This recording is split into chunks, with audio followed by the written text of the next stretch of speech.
Hello, and welcome to another First Contact Polymer how-to video.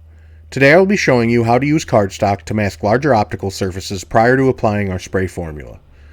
We have found that this is a good method for preventing overspray when it comes to cleaning mounted optics. First, determine the outside diameter of the optical surface you will be cleaning. Once that is determined, ensure you have enough cardstock to completely mask the outside diameter. Use tape to attach the ends of the cardstock together. Once the outside diameter is completely masked, coat the underside of an O-ring and place inside of the cardstock.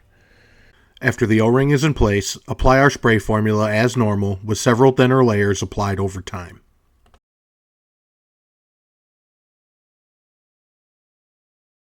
Once dry, you can usually use the cardstock as a holding point to remove everything at once.